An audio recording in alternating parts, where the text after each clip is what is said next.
एक ऐसा बच्चा जो बचपन में एक छोटे से घर में रहता था, जिसे उसके गांव से भी निकाल दिया गया था, वही बच्चा आगे चलकर 80 महल जैसे घर खरीदा, जिसकी कीमत आज 600 करोड़ से भी ज्यादा है। जिस बच्चे की बाप ने दूसरी शादी करके उसकी माँ को गरीबी में छोड़ दिया।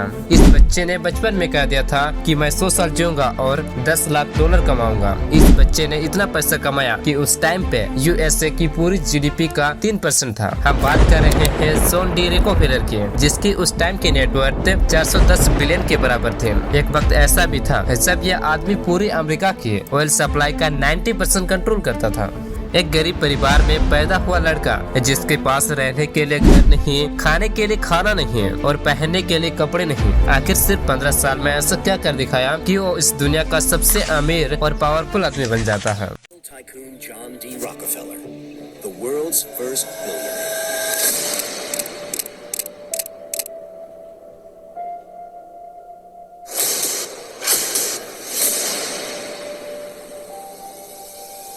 His net worth is now over $150 million, or $225 billion today.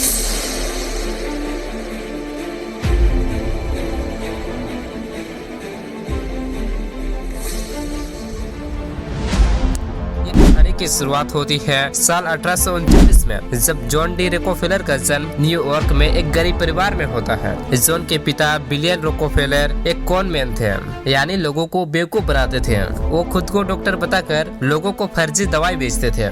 यहाँ तक कि वो ये भी दावा करते थे कि उसकी दवाई से कैंसर जैसी बड़ी बीमारियां भी ठीक हो जाती है। इस तरह लोगों को ठग कर पैसा कमाते थे।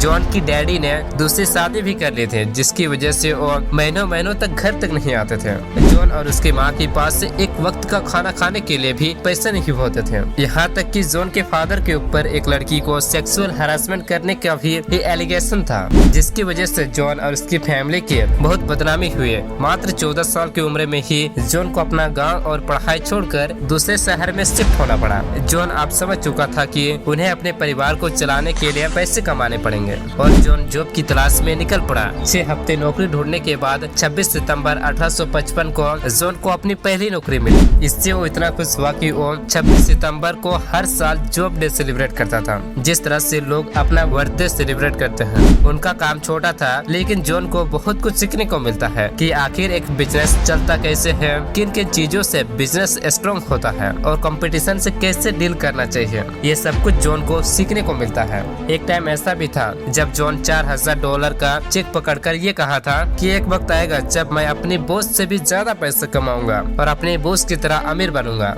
जॉन अपनी पहली जॉब से एक काफी अच्छी रेपुटेशन बना लिए थे। उसके टैलेंट और ईमानदारी पर लोग इतने ट्रस्ट करते थे कि एक जॉन जैसे 18 साल के बच्चे को लोन तक दे दिया। लोगों की फंडिंग और अपनी सेविंग से जॉन ने अपने दोस्त क्लर्क के साथ मिलकर अपनी पहली कंपनी खोल दी, जिसका नाम था क्लर्क रॉकफेलर। यहाँ पर वो चीजों को खरीदते और बेचते थे जहाँ पर उन्हें कमीशन मिलता था। जब जॉन और उसके दोस्त ने कंपनी की शुरुआत की तो स्टार्ट करने के पहले साल के अंदर ही उन्होंने $4.5 लाख का रेवेन्यू कर लिया था और उसमें से $4400 का प्रॉफिट कमाया था और उसके अगले साल $17000 का प्रॉफिट करते हैं। ये आपको बहुत कम लग रहा होगा, लेकिन ये 1861 की बात है। जब 1861 में सिविल वॉर शुरू हुआ तो चीजों का दाम और उनका कमीशन दोनों बढ़ गया। जॉन और उनकी कंपनी ने सिर्फ कमीशन से 4.5 करोड़ कमाया और वो इस बिजनेस से अच्छा खासा प्रॉफिट कमा रहे थे। फिर भी जॉन को लगा कि इस बिजनेस से उन्हें फ्यूचर में कोई भी स्कोप नहीं दिख रहा था। अब उन्हें तलाश थी एक ऐसे बिजनेस की जो उन्हें इससे भी ज्यादा पैसा कमा कर दे। आगे चलकर ये बिजनेस बनता है ऑयल। एक्चुअल में हुआ यह था कि उस वक्त तो बिजली का आविष्कार नहीं हुआ था, इसीलिए लोग तेल का इस्तेमाल करके रोशनी करने के लिए लालटेन का यूज करते थे। लेकिन उस वक्त ऑयल की डिस्कवर बहुत कम हुई थी, इसीलिए ज्यादातर लोग एफर्ट नहीं कर पाते थे। उसी बीच जॉन की मुलाकात सैमुअल एम्ब्यूज से हुई, जिनकी ऑयल की रिफाइनरी में उन्होंने $4000 का इन्वेस्ट किया। लेकिन ये जो ऑयल का बिजनेस था, इसमें बहुत बड़ी दिक्कत थी। जब सारे ऑयल बेल्स खाली हो जाते थे तो एक क्रूड ऑयल बैरल का प्राइस $14 तक पहुंच जाते थे। लेकिन जब सभी ऑयल बेल्स में बहुत सारा ऑयल होता है तो इसका प्राइस नीचे गिरकर सिर्फ 40 सेंट पर ऑयल बेल तक पहुंच जाते थे, जिसकी वजह से मार्केट में ऑयल किस रेट में बिकेगा उस पर किसी का कंट्रोल नहीं था। इस ऑयल इंडस्ट्री में कई सारे लोग एक दूसरे को कम्पीट कर रहे थे। जब जॉन को पता चला कि अगर उन्हें इस इंडस्ट्री इंडस्ट्री में बड़ा बनना है तो उन्हें अपने कंपटीटर के बिजनेस को पूरी तरह से खत्म करना होगा। जॉन ने इसके लिए एक ऐसा बिजनेस पार्टनर खोजा जो जीतने के लिए किसी भी हद तक जा सकता था। इस बिजनेस पार्टनर का नाम था हेनरी फ्लेगर, जिन्होंने दुश्मनों को बर्बाद करना जॉन को भी सिखा दिया। हेनरी के साथ मिलकर जॉन ने कई सारे कॉम्पिटिटर के बिजनेस को बर्बाद कर दिया, लोगों को बैंकरप्ट कर दिया। जॉन ने सैमुअल एंड्रयू हेनरी फ्लेगर के साथ मिलकर 10 जनवरी 1870 को एक कंपनी खोली जिसका नाम था द स्टैंडर्ड ऑयल कॉरपोरेशन, जो कि फ्यूचर में एक बहुत बड़ी कंपनी बनने वाली थी। इस तेल के बिजनेस में इतने वक्त तक काम करने के बाद जॉन और हेनरी इन दोनों को ये समझ में आता है ये जो तेल स्टैंडर्ड ऑयल बना रही है वैसे ही मार्केट में बाकी कंपनियां भी बेच रही है। इस कंडीशन के अंदर हम मार्केट में तभी राज कर सकते हैं जब हम कंपटीशन को जड़ से उखाड़ के फेंक दें। यहीं से जॉन की जिंदगी पूरी तरह से बदल गई। देखो, चाहे आप जमीन से कितना भी तेल निकाल लो तब तक उसका कोई फायदा नहीं जब तक आप उसे रिफाइनरी करके अलग अलग जगह ट्रांसपोर्ट करके कस्टमर तक नहीं पहुंचा देते। 1870 उस वक्त ट्रांसपोर्ट मतलब था ट्रेन। ऑयल स्टील जैसे प्रोडक्ट को दूसरी जगह ट्रांसपोर्ट करने के लिए ट्रेन से ज्यादा सस्ता और फास्ट तरीका कोई था ही नहीं। मतलब कि जिसने भी ट्रेन को कंट्रोल कर लिया उसने पूरे ऑयल इंडस्ट्री को कंट्रोल कर लेगा। उस वक्त अमेरिका में 3 सबसे बड़ी रेल कंपनी थी, Pennsylvania Railroad, Erie Railroad, New York Central System Railroad. अब सारी रेल कंपनी इन्हीं 3 रेलवे कंपनी की ट्रेन का यूज करती थी अपने तेल को ट्रांसपोर्ट करने के लिए। बट तभी पेंसिल्वेनिया रेल रोड, जो कि तीनों में सबसे बड़ी कंपनी थी, उन्होंने डिसाइड किया था कि वो अपने क्लीवलैंड, जहां जॉन की रिफाइनरी कंपनी थी, उसको बंद कर देगी।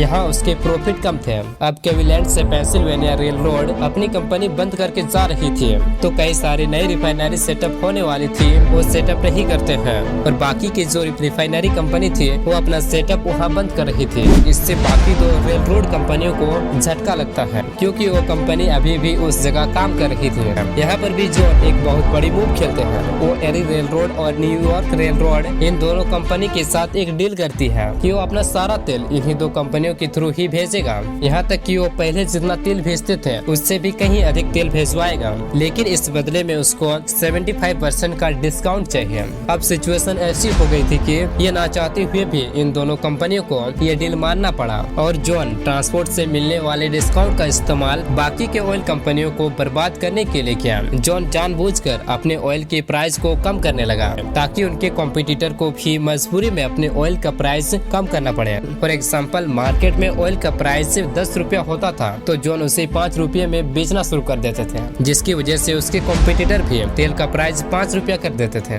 जिसकी वजह से कई सारी कंपनियां या तो कर्जे में डूब गई या फिर पूरी तरह से बैंकरप्ट होकर बर्बाद हो गई। जितनी भी कंपनी बर्बाद हो रही थी, जॉन उन सब कंपनियों को बहुत ही सस्ते दामों में खरीद कर अपने यहाँ जोड़ लेता था। जॉन पूरे ऑयल इंडस्ट्री को अपने अंडर कंट्रोल करना चाहता था। इसके लिए उन्होंने एक और स्ट्रेटजी खेली। 2 रेल कंपनी ऑलरेडी जॉन के पास थे, तो जॉन तीसरी rail company Pennsylvania rail road के पास गई और तीनों के साथ मिलकर उन्होंने एक अलायंस बनाई। ये जो अलायंस बनती है इसके अंदर एक डील सेट होती है। जॉन की कंपनी स्टैंडर्ड ऑयल इन्हीं के थ्रू अपना ऑयल सप्लाई करा करेगी, जिसके बदले में ये तीनों रेल रोड कंपनी जॉन की कंपनी को 50% का डिस्काउंट देंगे। लेकिन इस डील का एक और हिस्सा भी था कि ये तीनों कंपनी जॉन की जो कॉम्पिटिटर है उनकी सारी इंफॉर्मेशन जॉन की कंपनी स्टैंडर्ड ऑयल के साथ शेयर करा करेगी। जॉन अपने कॉम्पिटिटर को जड़ से उखाड़ फेंकना चाहते थे, इसीलिए जॉन ने इस डील के अंदर एक और कंडीशन रख दी और वो कंडीशन ये थी कि अगर इन तीनों में से कोई भी कंपनी उसके कॉम्पिटिटर का माल शिफ्ट करती है तो इन कंपनियों को उसका 50% भी जॉन की कंपनियों को देना पड़ेगा। मतलब अगर इन 3 कंपनियों के थ्रू कोई और भी अपना माल शिफ्ट करवाता है तो इनडायरेक्टली इससे भी जॉन का ही प्रॉफिट हो रहा था। मगर ये दिक्कत तब होती है जब ये बात धीरे धीरे बाकी ऑयल कंपनियों को भी पता चल जाती है तो वो रेलवे के खिलाफ प्रोटेस्ट करना शुरू कर देते हैं और कुछ ही वक्त में सारे प्रोटेस्ट इतने बढ़ जाते हैं कि इन रेल रोड कंपनियों को कि इस डील को कैंसिल करना पड़ता है। अब जॉन को कई लोग विलन की तरह देख रहे थे। जॉन अब डिसाइड कर लिया था कि जॉन अब सीक्रेटली नहीं बल्कि ओपन में दुनिया के सामने पूरी ऑयल इंडस्ट्री को कंट्रोल कर लेगा। इसके लिए जॉन ने तेल का प्राइस इतना कम कर दिया कि बाकी कंपनी अपने तेल का प्राइस से इतना सस्ता नहीं कर पाई और सिर्फ 4 कंपटीटर को छोड़कर बाकी सारी कंपनियां बंद हो गई। जॉन इन 4 कंपनियों को भी बर्बाद करना चाहता था, इसीलिए जॉन ने कहा या तो स्टैंडर्ड ऑयल में शामिल हो जाओ वरना तेल की कीमत इससे भी सस्ती कर दूंगा। ज्यादातर कंपनी लॉस में हुई थी, जिसकी वजह से स्टैंडर्ड ऑयल में शामिल होना पड़ा। जो बची हुई कंपनी थी, जो अब भी पहली शर्त को मानने के लिए रेडी नहीं थी, उनके लिए स्टैंडर्ड ऑयल ने तेल की प्राइस और ज्यादा कम कर दी, ताकि ये कंपनी मार्केट में टिक ही ना पाए। यहाँ तक कि जितनी भी तेल बनाने वाली मशीन और पैकेजिंग मटेरियल थी, वो भी जॉन ने जबरदस्ती खरीद लिया। जॉन अब अमेरिका का 90% तेल कंट्रोल कर रहा था और वो अपनी मर्जी से कभी भी तेल का प्राइस बढ़ा सकते थे। इस तरह जॉन ने पूरे ऑयल इंडस्ट्री को अपने कंट्रोल में ले लिया था।